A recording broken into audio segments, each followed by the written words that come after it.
Bonjour à tous, bienvenue dans cette petite vidéo dans laquelle, enfin petite en fait, elle va être un peu plus longue que les deux précédentes. Dans cette vidéo je vais parler du soleil et je vais expliquer pourquoi ce n'est pas possible avec une terre plate d'avoir une démarcation nette entre le jour et la nuit, alors que ça on peut le voir tous les jours, qu'il y a une démarcation nette entre le jour et la nuit.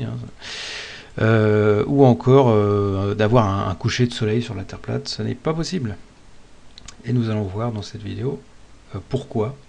Nous allons utiliser donc un logiciel 3D qui s'appelle Blender, que j'ai déjà utilisé dans des précédentes vidéos, et nous allons donc confronter les observations avec ce qu'on obtient avec ce logiciel de 3 dimensions.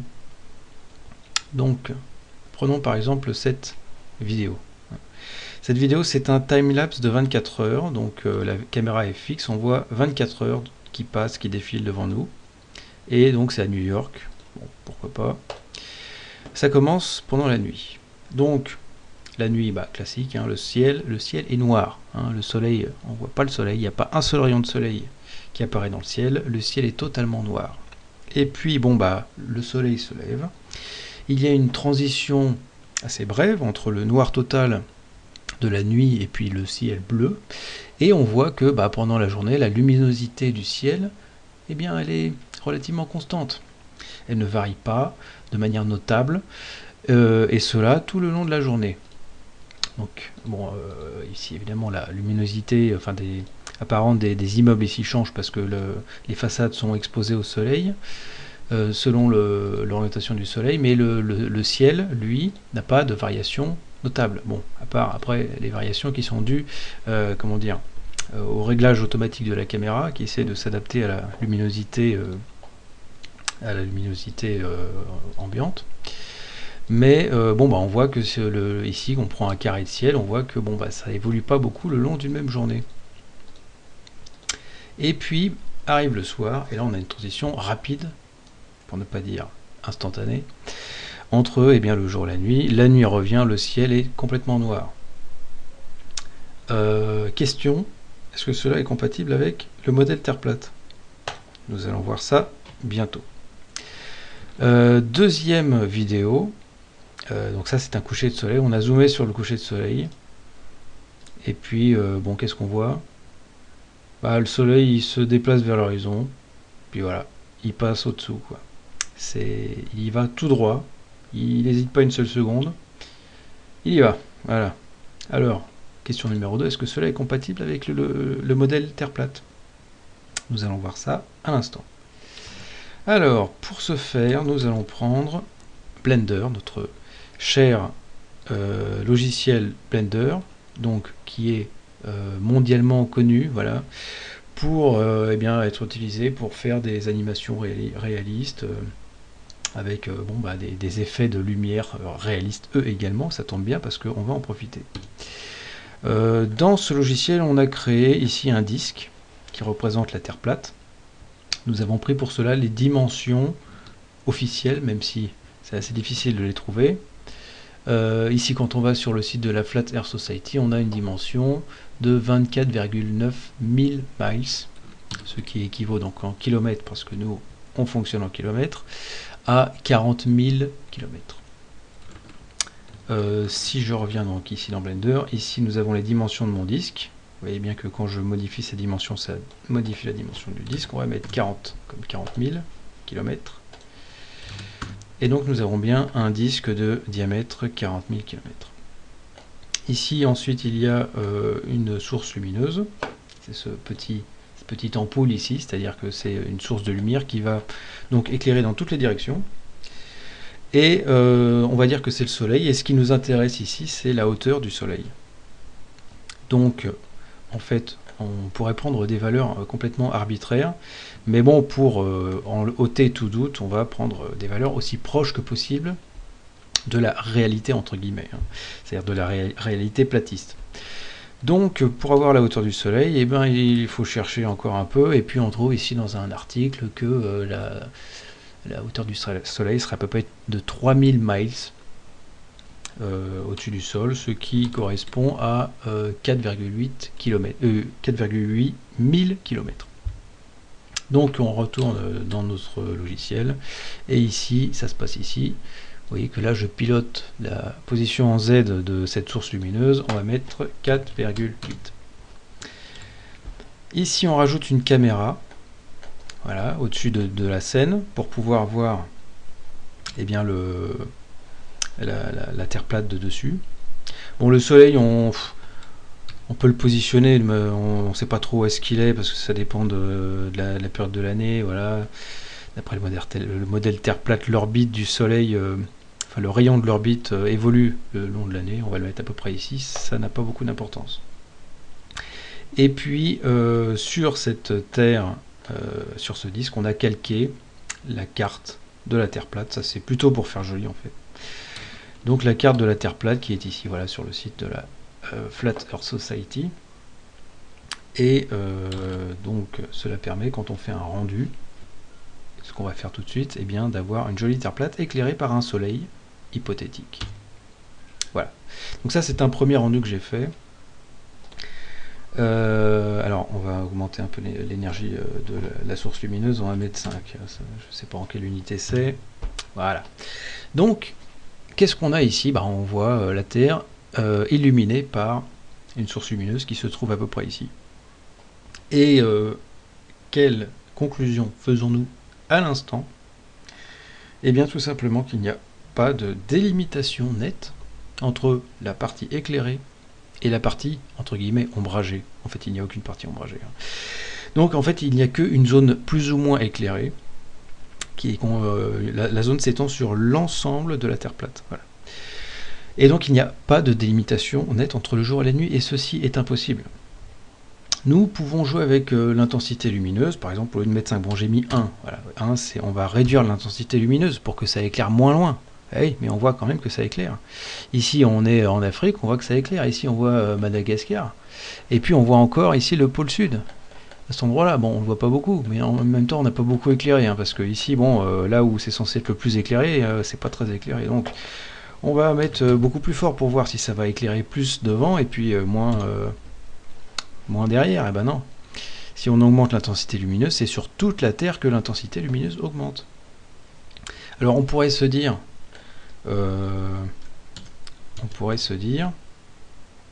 par exemple, là je reviens, on se remet à 5, c'est à peu près pas trop mal. On pourrait se dire, là c'est très sombre, c'est presque noir. Oui, mais c'est pas noir, parce que si on veut comparer avec du noir, bon bah on prend le soleil, et puis on le passe sous la Terre plate. Tac, il est juste en dessous là. Bon, qu'est-ce qui se passe? Bah là c'est noir. Là c'est vraiment noir, c'est-à-dire que pour qu'il fasse nuit quelque part sur la Terre plate, bah, il faut qu'il fasse nuit partout sur la Terre plate, tout simplement. Il faut que le soleil soit sous la Terre plate, quoi. Voilà. Donc, bon, ça c'est une première conclusion. Est-il possible d'avoir une séparation nette entre jour et nuit, comme ce qu'on voit ici, sur une Terre plate? Vous voyez, 3, 2, 1, hop, ça là, c'est possible sur une Terre plate? Non, impossible. Bon, qu'est-ce qu'on va voir encore? On va pouvoir essayer d'imaginer plusieurs hypothèses qui... non, je crois que là, on a tout vu, il n'y a rien d'autre à démontrer, hein. On peut se dire que oui, le soleil, peut-être, le résultat peut être différent si le soleil est plus haut, beaucoup plus haut. On peut le mettre beaucoup plus haut. Bon, bah ça change rien. Là, au contraire, l'intensité lumineuse est beaucoup plus uniforme. C'est encore plus uniforme. Donc pour avoir du jour et de la nuit, il faudrait au contraire le rapprocher de la Terre. Voilà ce qu'on peut faire ici. Là, il est très proche de la Terre. Voyons voir, est-ce que ça change quelque chose? Bah non, ça change rien. Ici, on est toujours, bien sûr, on est beaucoup plus éclairé autour du Soleil, mais ça change rien que on est éclairé. Là, on a l'Amérique du Sud est éclairée. Là, on voit encore un détail du pôle Sud. Donc, cela veut dire que il ne peut pas y avoir de nuit sur une Terre plate. Qu'est-ce que cela signifie aussi? Ici, là, pour que le pôle sud, cette partie du pôle sud, soit éclairée, eh bien, il faut qu'un rayon solaire puisse relier le Soleil et cette zone de la Terre. Donc cela signifie que, eh bien, même à l'autre bout, là, le soleil est ici, on va le mettre complètement à une extrémité de la Terre, on va le mettre ici, voilà. Bon, je le remets à 4800 km pour coller avec les données officielles, et puis on va se mettre à l'autre bout de la Terre, plate. Voilà, on active les effets de perspective, voilà, je suis au bout de la Terre plate, je suis au ras du sol. Voilà, est-ce qu'on voit le soleil dans le ciel? Bah oui, on voit le soleil. On voit le soleil parce que tout simplement, la perspective, la géométrie dit, la perspective confirme que un soleil ne peut pas passer sous l'horizon sur une Terre plate. C'est impossible. Affirmer l'inverse, c'est ne pas maîtriser la perspective. Voilà. Donc on peut se dire, oui, mais là, il est trop haut, si ça se trouve, il est beaucoup plus proche. Bon, bah, on va piloter ici la hauteur du soleil, puis on va le descendre jusqu'à ce qu'il passe sous l'horizon. Bon, voilà, à peu près, là, il est très proche de l'horizon. Hein. Quelle est son altitude? On peut la voir ici, c'est 0. Voilà, c'est 0. Donc, bon, après, on peut se dire, peut-être qu'en fait, il est encore plus éloigné, parce que la perspective dit que quand le soleil s'éloigne, il converge vers l'horizon, vers le point de fuite. Cela est tout à fait vrai. Mais nous allons voir dans quelles conditions. On va se placer, par exemple, bon, on va remettre le soleil pas trop éloigné, voilà, on va le mettre par exemple ici, tac. Et puis, on va, hop, excusez-moi, c'est pas facile la 3D. On va se mettre ici à ras du sol, quelque part sur la Terre, voilà, sur la Terre plate. Et maintenant, on va prendre le soleil, et vous voyez ici le vecteur vert, là c'est le vecteur Y.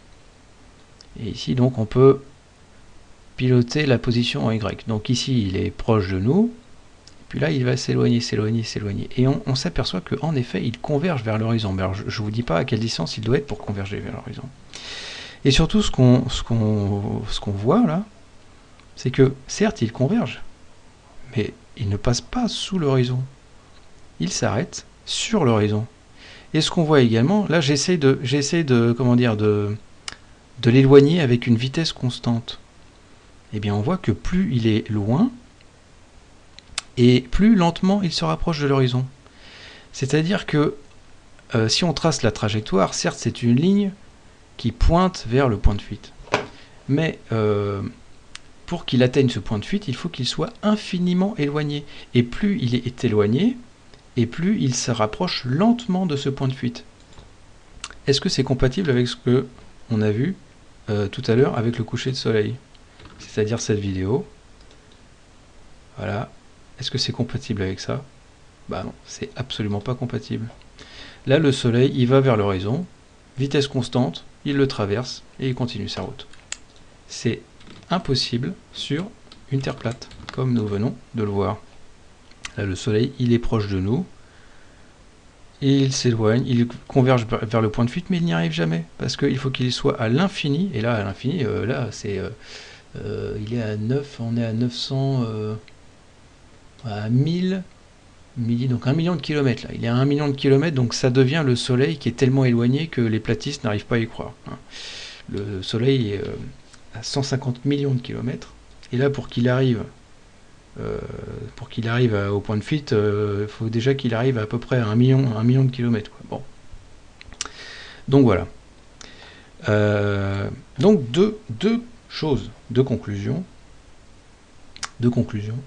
Il ne peut pas y avoir de démarcation nette entre le jour et la nuit sur une Terre plate, et il ne peut pas y avoir de coucher de soleil sur une Terre plate.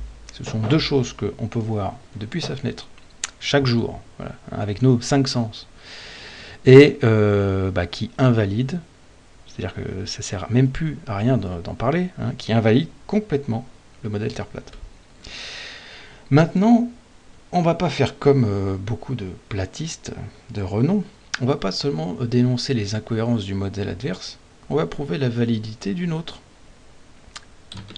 Je prends ici une autre scène Blender que j'ai créée avec la Terre, le Soleil, à l'échelle.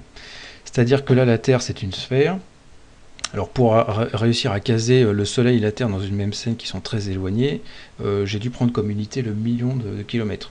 Donc ici, on voit ici ce sont les dimensions de la Terre. Donc la Terre a un diamètre de 12,8 12 800 km. Donc il faut diviser par 1 million, ce qui donne 0,0128 millions de kilomètres.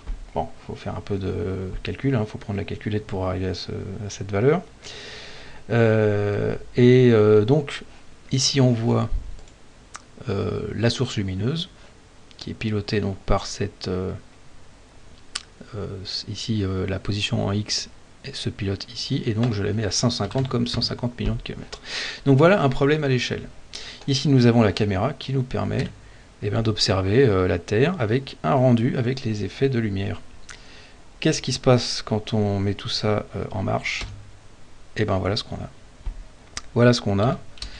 On a une Terre éclairée donc pour moitié évidemment par la source lumineuse qui est infiniment éloignée, à 150 millions de kilomètres, et puis la partie ombragée ici. On voit qu'il y a une nette séparation entre le jour et la nuit, et que quand il fait nuit noire. Voilà, il n'y a pas un seul rayon de soleil qui éclaire la partie ombragée de la Terre. Et cela colle parfaitement avec ce qu'on a vu dans notre vidéo avec le time-lapse de 24 heures. Voilà, ici. Cela colle aussi parfaitement avec un coucher de soleil, puisque sur une Terre ronde, il n'y a aucun problème pour qu'un soleil se couche sous l'horizon. Et si vous n'arrivez pas à le visualiser, je vous invite à visionner ma toute première vidéo concernant la Terre plate, dans laquelle je montre qu'avec un modèle mathématique qui se base donc sur quelques hypothèses du modèle héliocentrique, on peut tout simplement montrer donc, que le soleil se couche derrière l'horizon. C'est tout à fait, ça émane du modèle héliocentrique. Et ça correspond tout à fait donc aux observations. Donc voilà, je pense qu'on va s'arrêter là. J'espère que cette vidéo vous aura convaincu. Si vous vous posez des questions, parce que évidemment si on ne se pose pas de questions, on ne peut pas y répondre. Donc si vous vous posez des questions concernant la Terre plate, j'espère que cette vidéo vous aura convaincu qu'il ne sert à rien d'espérer que la Terre plate un jour soit validée par quoi que ce soit, parce qu'elle est invalidée de manière flagrante par des observations aussi bêtes. C'est au sens pas au sens péjoratif, bête dans le sens simple, que il y a une séparation nette entre jour et nuit, et que le soleil se couche derrière l'horizon, ce qui est impossible sur une Terre plate. Merci de m'avoir écouté, n'hésitez pas donc à me donner des retours dans les commentaires, et peut-être à bientôt pour une autre vidéo. Au revoir.